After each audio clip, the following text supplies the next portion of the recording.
ജനുവരി 11 വിശുദ്ധ തിയോഡോസിയൂസ്. തനിക്ക് ഏറ്റവും പ്രിയപ്പെട്ട തന്റെ മകനെ ദൈവത്തിനു വേണ്ടി ബലി കൊടുക്കുവാൻ തയ്യാറായ പൂർവ്വപിതാവായ അബ്രാഹത്തിന്റെ ജീവിത മാതൃകയിൽ നിന്നും പ്രചോദനം ഉൾക്കൊണ്ട് ദൈവത്തിനായി തന്റെ ജന്മദേശമായ കപ്പദോച്ചിയ ഉപേക്ഷിച്ച് ജെറൂസലേമിലേക്ക് തീർത്ഥയാത്ര നടത്തിയ ആളാണ് വിശുദ്ധ തിയോഡോസിയൂസ്.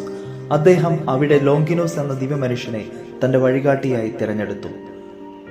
അദ്ദേഹം തിയോഡോസിയൂസിനെ ബെത്ലഹേമിന് സമീപമുള്ള ഒരു ദേവാലയത്തിന്റെ മേൽനോട്ടക്കാരനായി നിയമിച്ചു. എന്നാൽ തിയോഡോസിയൂസ് അവിടെ അധികകാലം തങ്ങിയില്ല. അദ്ദേഹം സമീപമുള്ള പർവ്വതത്തിലെ ഒരു ഗുഹയിൽ തന്റെ വാസമുറപ്പിച്ചു. അദ്ദേഹം തന്റെ വിശുദ്ധി നിമിത്തം പരക്കെ അറിയപ്പെടുകയും ഇദ്ദേഹത്തിന് കീഴിൽ ധാരാളം പേർ ദൈവത്തിനായി തങ്ങളുടെ ജീവിതം ഒഴിഞ്ഞുവെച്ചുകൊണ്ട് സന്യാസ ജീവിതം ആരംഭിക്കുകയും ചെയ്തു. കാത്തിസ്മസ് എന്ന സ്ഥലത്ത് ഇദ്ദേഹം ഒരു ആശ്രമം പണികഴിപ്പിച്ചു. കൂടാതെ രോഗികൾക്കും പ്രായമായവർക്കും മാനസിക രോഗികൾക്കുമായി 3 ആശുപത്രികളും ഈ വിശുദ്ധൻ സ്ഥാപിച്ചു.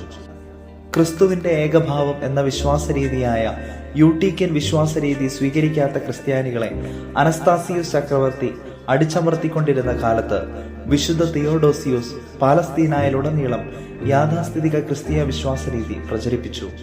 ജെറുസലേമിലെ പ്രസംഗപീഠത്തിൽ വെച്ചുവരെ ഈ വിശുദ്ധൻ 4 പൊതുസമിതികളെയും 4 സുവിശേഷങ്ങളായി സ്വീകരിക്കാത്തവൻ ആരോ അവൻ ശപിക്കപ്പെട്ടവനായിരിക്കുമെന്ന് പ്രസംഗിക്കുകയുണ്ടായി. കൂടാതെ ചക്രവർത്തിയുടെ രാജശാസനം മൂലം ഭീതിയിലായവർക്ക് ഈ വിശുദ്ധൻ ധൈര്യം പകർന്നുകൊടുത്തു. ഇതേ തുടർന്ന് അനസ്താസിയൂസ് ചക്രവർത്തി വിശുദ്ധനെ നാടുകടത്തിയെങ്കിലും പിന്നീട് അനസ്താസിയൂസ് ചക്രവർത്തിയുടെ പിൻഗാമി ഈ വിശുദ്ധനെ തിരിച്ചു വിളിക്കുകയുണ്ടായി.